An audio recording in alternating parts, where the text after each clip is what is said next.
A história como pano de fundo para a ficção. Hoje vamos conversar com a escritora Maria Cristina Cavalcante de Albuquerque, autora de Matias, um romance sobre a vida tumultuada e trágica de Matias de Albuquerque, terceiro donatário da capitania de Pernambuco. Como fazer com que esta ficção não interfira na verdade histórica? Essa é uma das questões que conversamos com a escritora. Na Dica de Leituras, as memórias de dois intelectuais. A gente comenta os livros Chão de Ferro, de Pedro Nava, e A Vida Continua, de Wilson Figueiredo. Agora vamos conversar com Maria Cristina Cavalcante Albuquerque. Cristina, bom, vamos falar do Matias, que é uma figura emblemática da história pernambucana, né? Quer dizer, quem é essa figura, né? Vamos falar um pouco sobre ele. Pois é, eu tive um prazer enorme em escrever esse livro, porque a figura de Matias é uma figura muito pouco estudada, a gente tem pouca coisa sobre ele. Alguém que fez a crítica em Pernambuco falou assim: afinal, você deu voz a Matias de Albuquerque. Ele viveu um período ingrato, porque Portugal estava sob domínio espanhol. Ele não aderiu aos espanhóis. E Pernambuco, que era a capitania dele, estava sob o domínio holandês. Cadê os registros? Ficou aquela imagem, mas assim, uma imagem um pouco amorfa, de um herói, de um homem de uma têmpera tremenda, de uma disciplina militar perfeita, mas suas angústias. Foi isso que eu tentei. E aí você procura dar voz a ele, e há uma coisa que é sempre um cuidado, porque os seus livros todos, eles são o que a gente chama de literatura histórica, o romance histórico mesmo. Né? Como é que você, de certa forma, doma a ficção, a intervenção da ficção no processo histórico? Como é que você trabalha isso? Você acha que eu domo? Veja, a gente tem o cuidado com Matias, que eu estava muito cuidadosa, inclusive, com os fatos históricos, dada a escassez de divulgação deles. Eu tenho um cuidado incrível em só preencher as lacunas, os nexos, as induções faltosas. Arma-se o arcabouço com os dados históricos, inclusive com pesquisa em fonte primária, e depois tenta-se construir com a ficção, coloca essa ficção a serviço da memória. Que não é alguma coisa nova, não. Homero já fez isso, a mitologia grega já fez isso. Mas o homem falou, ou construiu a palavra, se comunicou para o culto dos seus antepassados. E nas entrelinhas, chocaram o mito. Você faz, inclusive, uma coisa que é curiosa. Promove um encontro de Matias com Frei Vicente de Salvador, que foi o historiador dele, do período holandês também. Né? Quer dizer, como é esse tipo de intervenção também que você faz nos seus romances? Veja, faltava em Memórias Diárias da Guerra do Brasil, que é o registro diário da participação do Matias, feita pelo irmão dele, Duarte de Albuquerque Coelho, faltava qualquer coisa.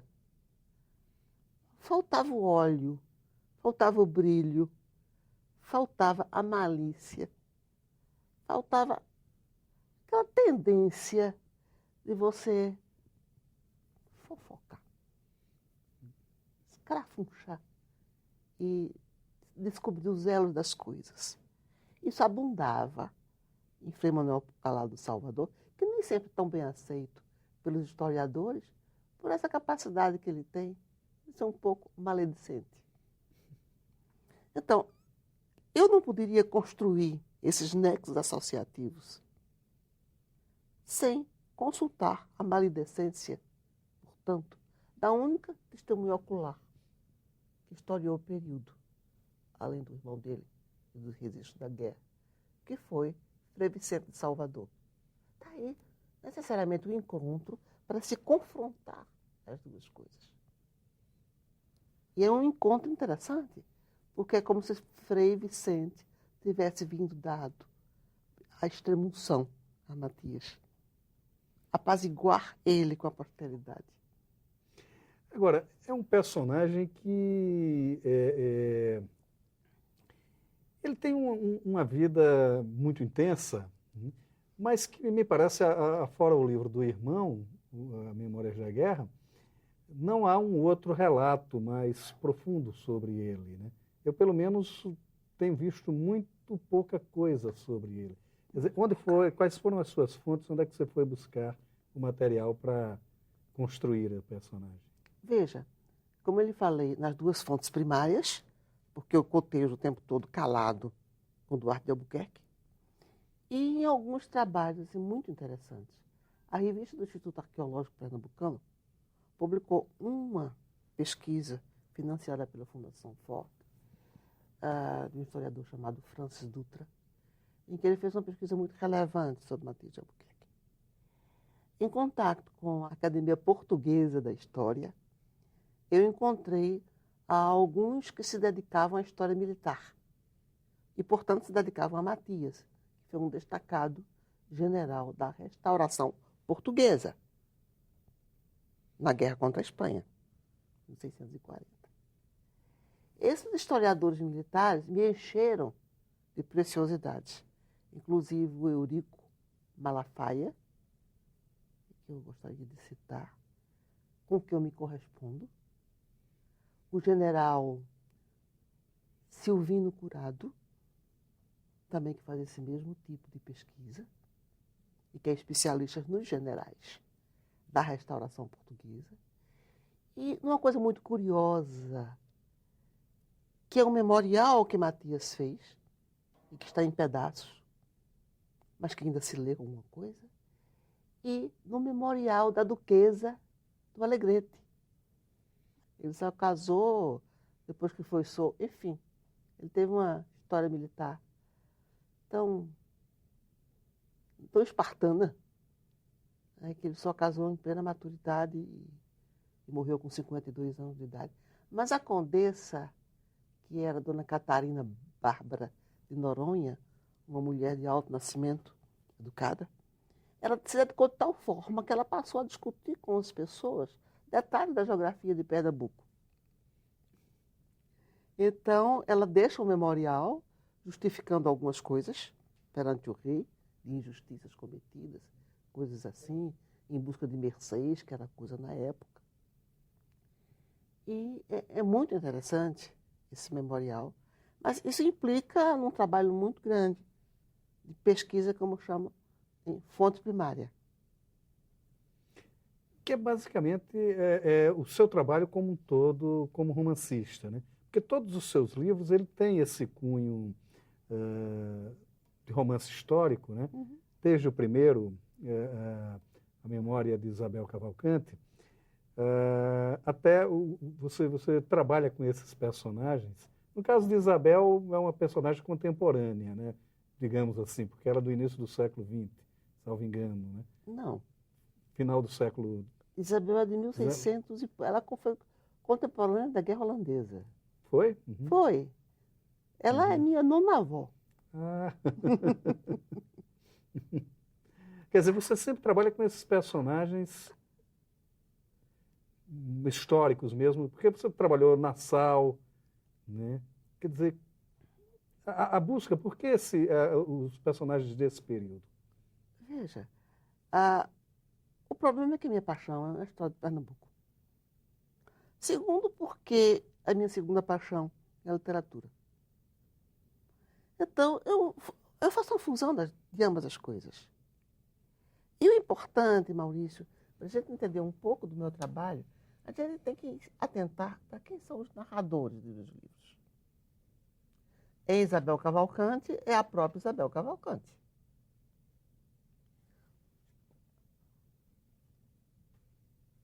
Em Matias, é o próprio Matias.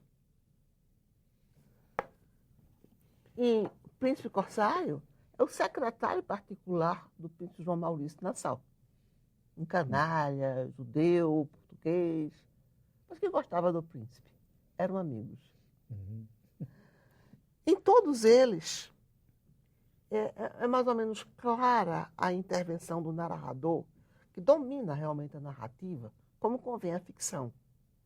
Em Luz do Abismo, que eu acho talvez a melhor joia literária que eu já cometi, é curioso, porque a narradora é uma personagem quase contemporânea, Dona, uma tia, trisavó, mas ela fala de mim, eu, agora. Agora não. Quando eu fiz a pesquisa, há 20 anos atrás. E eu sou, assim, muito abertamente autora intrusa. Técnica usada por Machado de Assis, quando ele diz, caro leitor, a essa altura deve estar pensando o quê? Então, Em Memórias Póstumas. em Memórias Póstumas, outros autores ao longo da literatura dominaram bastante bem essa técnica do autor intruso. E eu agora, relendo com avidez e paixão muito grande o Gilberto Freire, percebo que ele é um narrador, mas não um narrador científico do fato. Ele é um narrador porque conta, porque se envolve. Não é a sociologia. É ele, Gilberto. Ele tinha não é pretensão literária, não. Ele tinha um estilo literário muito profundo, né? E isso foi encoberto pelo... Tanto que há uma confusão. A academia não aceitava como sociólogo, né? Tinha uma certa restrição a ele. E os escritores não aceitavam como escritor. Sou ou não sou sociólogo. E eu diria, não sou historiadora. Eu sou romancista. Sou ou não sou historiadora? Não, não sou. Eu sou romancista. O que é que eu vou fazer? Daí essa... Mas a história tem essa base muito profunda na sua obra. Então, por que essa necessidade da história, de se voltar para a história? Sei lá, Olhos Negros você faz uma historiografia das revoluções pernambucanas, né, de 1800, 1824, 1800. Quer dizer, por que este apego a gente voltar um pouco a esse assunto da história? Quer dizer, essa necessidade que você tem de buscar na história o ponto de partida para a sua obra. Porque foi a minha fantasia primeira da infância, foi meus antepassados, foi a genealogia. Nisso eu não sou distinta do homem, porque foi também essa fantasia do índio, do homem primitivo, o desenho das cavernas, em busca dos seus antepassados. Então me tornei, de início, genealogista. Enfim, a genealogia se espalhou. Foi se transformando não numa grande árvore genealógica, mas numa grande árvore literária. Eu acho que é por aí. Você vai acabar chegando ao cacique Arco Verde? Já passei por ele, que deve ser seu sei lá, 13º avô pela linha legítima, porque eu sou da linha mameluca. Pois é, aquelas tradições pernambucanas. Recentemente, aliás, domingo atrasado, meu neto de 7 anos esteve na minha casa com um amigo, também da mesma idade. E eles correram pela casa adentro, que é cheia de retratos grandes dos meus antepassados e banners de meus livros. Desta figura aqui de Matias, que é um belíssimo quadro de Matias que está no Museu do Uffizi, em Florença, banners grandes no meu escritório. Eles correram. Eu fiquei com outras pessoas adultas. De repente, ele chegou e disse, vó, meu amigo adorou o seu apartamento. Eu disse, meu filho, por quê? Ele disse, pelos antepassados. Menino de 7 anos. Aquilo me comoveu. Esse fascínio pelo passado. Esse fascínio. Interessante. Pernambuco ele sobrevive com esse apelo histórico muito forte. Há um certo orgulho dessa história toda, né? O próprio Instituto Histórico cultiva muito isso. Ou eu que o diga. Quer dizer, como é esse trabalho, essa instigação pela história lá em Pernambuco? Quem lê Matias vai perceber que Pernambuco foi realmente diferente. Ele não quer ser diferente. Ele é diferente. Ele foi diferente a partir com o avô de Matias, que é o Duarte Coelho. As características da ação da capitania pernambucana, de Pernambuco, foi especial. Foi especial. A partir daí, a consciência de ser pernambucano, antes de ser brasileiro, foi, inclusive, um tanto quanto perigosa, porque gerou um tipo de pensamento de autonomia e redentismo pernambucano que cheirou ao federalismo. Então, hoje, mesmo que a pessoa não saiba por quê a história do Pernambuco, mas ele diz: pernambucano é diferente, eu me orgulho de ser pernambucano. Quando um pernambucano encontra outro pernambucano, é um cumprimento diferente. A maior ofensa para um pernambucano é ser baiano, né? Ser confundido com baiano. Pois é. Agora, Nada contra os baianos. É. Não, mas tem essa coisa do pernambucano. Mas eu acredito que isso se derive a culpa é de Dom Pedro I, que tirou aquela parte de Pernambuco e doou para a Bahia. Nada como ser vítima. É. E seu próximo projeto? Você está com um outro projeto falando sobre uma coisa emblemática também de Pernambuco, que é o Seminário de Olinda. Sim. Né? Eu estou começando agora. Na verdade, a fonte das revoluções pernambucanas, sobretudo em 1817, que foi chamada de Revolução dos Padres, e dos Padres Maçons, foi o Seminário de Olinda. Com a expulsão dos jesuítas, aquele prédio que a gente conhece lá no topo de Olinda, na sede de Olinda, junto da sede de Olinda, aquele é um Seminário de Olinda, é uma construção jesuítica, que foi devolvida e foi dada ao bispo Azeredo Coutinho, que transformou num seminário para a educação de jovens, e com bases educacionais extraordinárias, e com tremendas influências da Revolução Francesa. Então, aí foi o celeiro dos revolucionários pernambucanos. Então, eu não poderia, talvez, concluir o meu trabalho sem, talvez, respondendo a sua pergunta, analisar um pouco mais o porquê dessa pernambucanidade tão forte. O que é que houve no seminário que fez com que as coisas se encaminhassem para um caminho diferente? Gilberto Freire, em vários momentos de sua obra, ele destaca isso, né?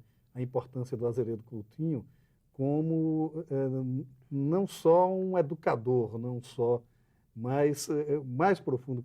Ele era quase que uma inspiração intelectual de toda essa... e que acabou influenciando gerações ali. E se você quiser saber, o Azeredo Coutinho só passou um ano.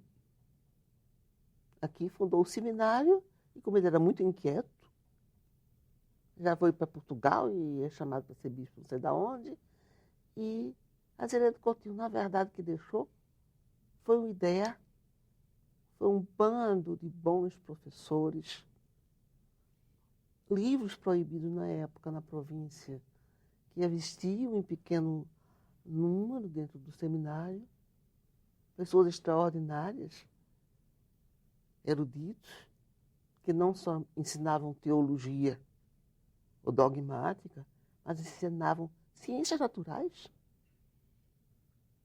Então, foi uma formação, digamos, uma formação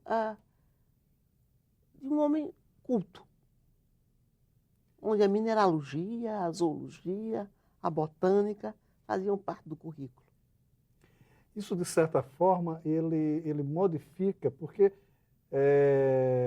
o pensamento daquela juventude,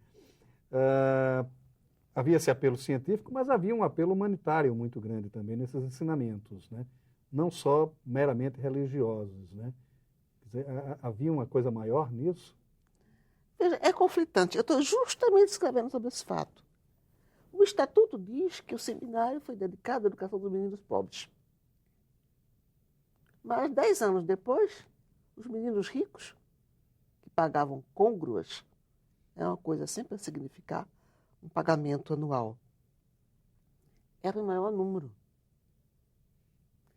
Depois, para você ser aluno regular do seminário, precisava ser nascido de união legítima e não ter marca de nascimento. Para os meninos pagantes, é preciso ter apenas parte das exigências dos meninos pobres. Enfim, a Câmara de Recife, na época, protestou contra o Estatuto quando se fez o imposto, porque dizia assim, ora, se só os meninos brancos nascidos de união legítima têm acesso ao seminário, e os pardos e os negros vão pagar o imposto por quê?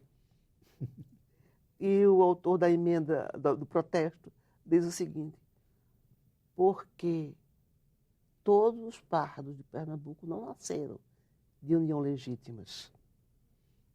Então, quer dizer, seu livro ele vai discutir a origem dessa miscigenação. Eu estou muito em cima do não racismo que possa não ter existido, quer dizer, do racismo que possa não ter existido em Pernambuco.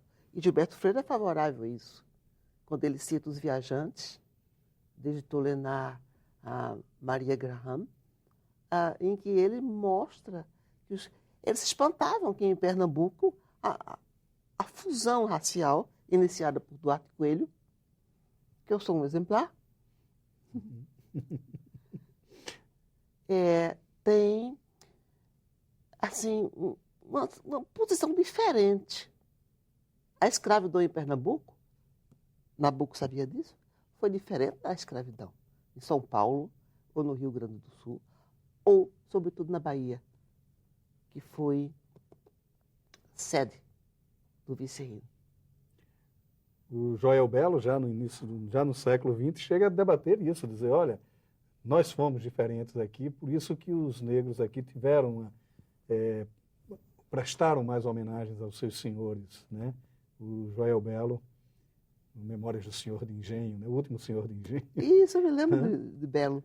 Uhum. E mais, falando do meu último livro, vai se chamar provavelmente O Seminário, a figura central é o poeta José da Natividade Saldanha, que era um mulato muito escuro, mas que teve uma trajetória de vida, tanto na poesia, quanto na política, quanto nas revoluções, extraordinário. E era filho de padre, tinha 2 estigmas, e era o príncipe da sociedade pernambucana. O mais querido nos saraus. Mais uma figura polêmica, mais uma figura interessante da história pernambucana, né? Me pedir vez, me pedir voz. Tá ótimo, vamos esperar esse novo livro então, Cristina. Muito obrigado por sua participação aqui. Muito obrigada, Maurício. Escrever memória, é claro, é contar histórias. Daí a possibilidade de ser também literatura. Curiosamente, no gênero, não importa muito a vivência ou a importância do vivente, mas a maneira como ele entabula suas ocorrências. Pedro Nava tinha consciência da riqueza de sua vida quando, aos 70 anos, resolveu contá-la. O 3º volume da vasta obra, Chão de Ferro, relançado pela Companhia das Letras, começa em abril de 1916, quando Nava entra para o internato do Colégio Pedro II, no Rio de Janeiro, e vai até 1921, quando ele se matricula na Faculdade de Medicina em Belo Horizonte.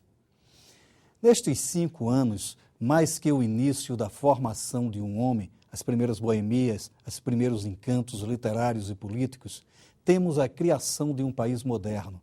Nava vai acrescentando às suas lembranças a própria história cotidiana do país, pois, além dos dias cariocas, ele narra as viagens a Minas e ao Ceará, nas férias, onde vai aprendendo a conhecer o real da vida.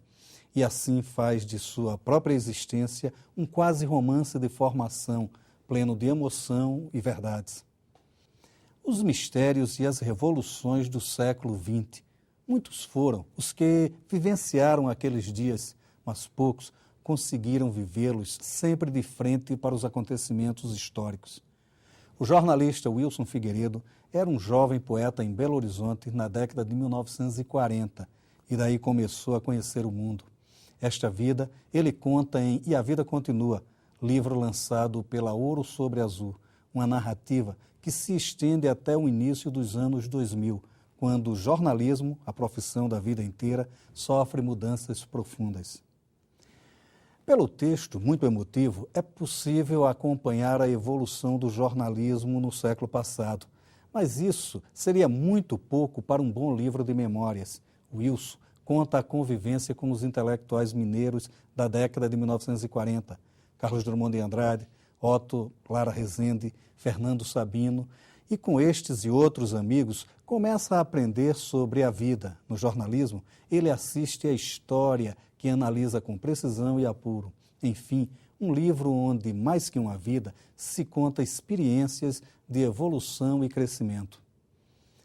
Obras literárias recheadas de lembranças e sentimentos. Chão de Ferro, de Pedro Nava, e A Vida Continua, de Wilson Figueiredo.